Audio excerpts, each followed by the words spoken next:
Olá, povo de Deus, terça-feira, 20 de junho de 2023, 11ª semana do Tempo Comum. A nossa reflexão de hoje é a partir de segunda carta do apóstolo Paulo aos Coríntios, 8, de 1 a 9, e Mateus 5, 43, 48. Irmãos, queremos levar ao vosso conhecimento a graça de Deus que foi concedida às igrejas da Macedônia. Com efeito, em meio a grandes tribulações que as provaram, a sua extraordinária alegria e extrema pobreza transbordaram em tesouros de liberalidade. Eu sou testemunha de que esses irmãos, segundo seus recursos e mesmo além dos seus recursos, por sua própria iniciativa e com muita insistência, nos pediram a graça de participar da coleta em favor dos santos de Jerusalém. E, indo além de nossas expectativas, colocaram-se logo à disposição do Senhor e também à nossa, pela vontade de Deus. Por isso, solicitamos a Tito, que assim como a iniciou, ele leve a bom termo entre vós essa obra de generosidade. E como tendes tudo em abundância, fé, eloquência, ciência, zelo para tudo, e a caridade de que vos demos o exemplo, assim também procurais ser abundantes nesta obra de generosidade. Não é uma ordem que eu estou dando, mas é para testar a sinceridade de vossa caridade, que eu lembro a boa vontade dos outros. Na verdade, conheceis a generosidade de nosso Senhor Jesus Cristo. De rico que era, tornou-se pobre por causa de vós, para que vos torneis ricos por sua pobreza.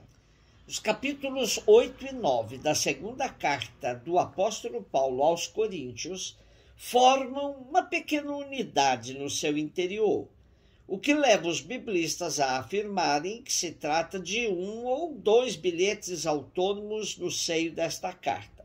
O tema destes bilhetes é a coleta que Paulo promoveu junto aos cristãos da comunidade de Corinto em favor da comunidade pobre de Jerusalém.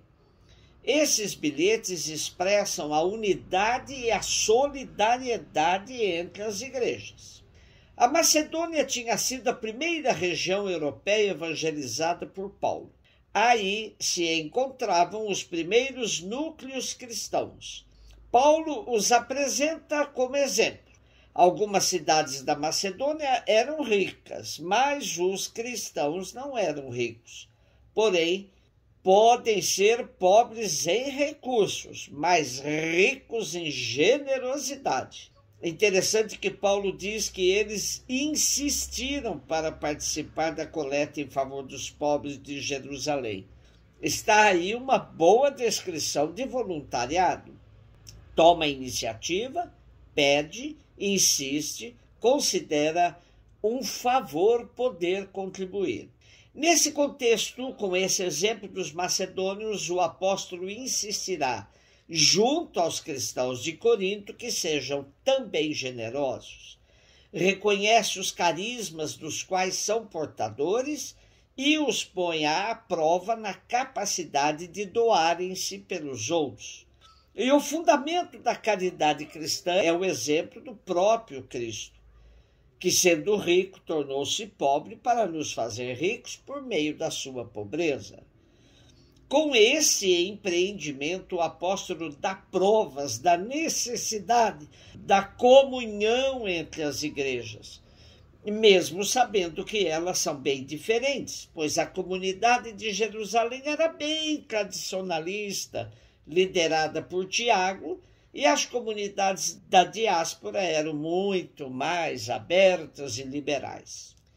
Mateus 5, 43, 48. Disse Jesus aos seus discípulos: Vós ouvistes o que foi dito, amarás o teu próximo e odiarás o teu inimigo.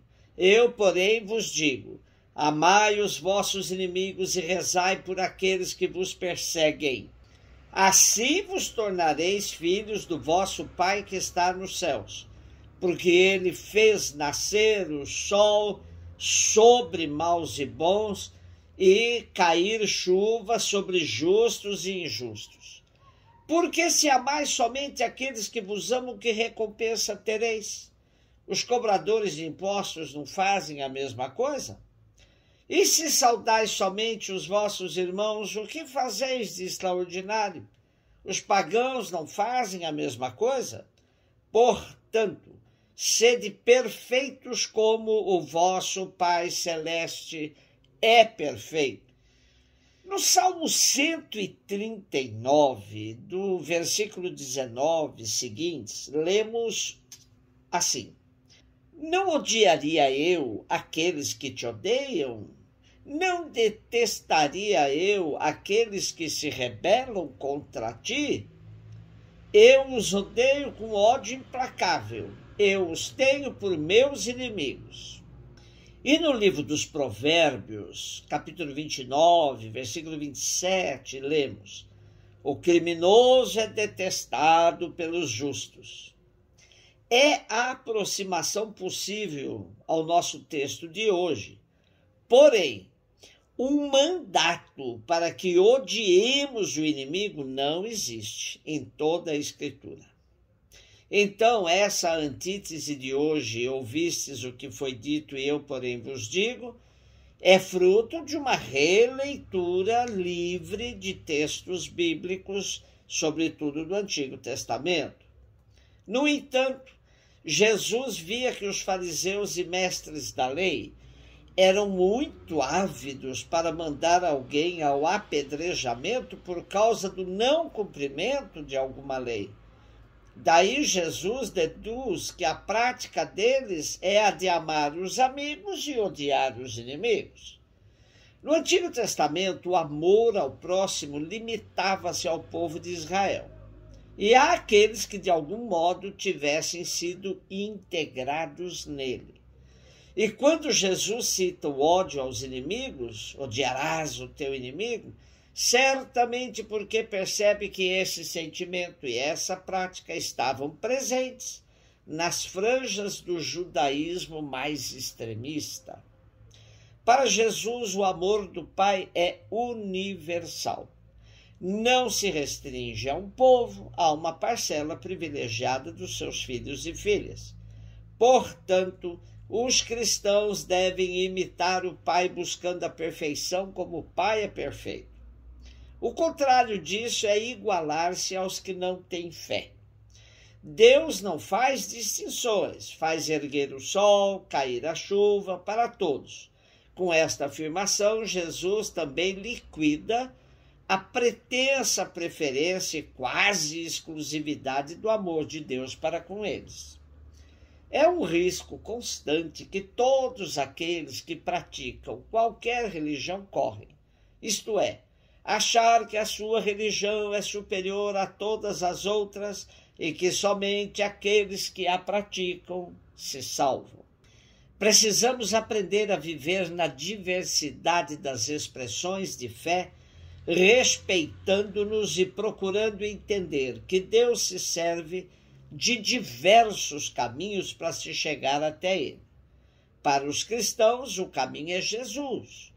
Para outros, é aquele que Deus lhes concedeu compreender. O Deus revelado por Jesus faz nascer o sol sobre maus e bons e faz cair a chuva sobre justos e injustos. Não cabe a nós a seleção de quem é de Deus ou não. Um beijo no seu coração.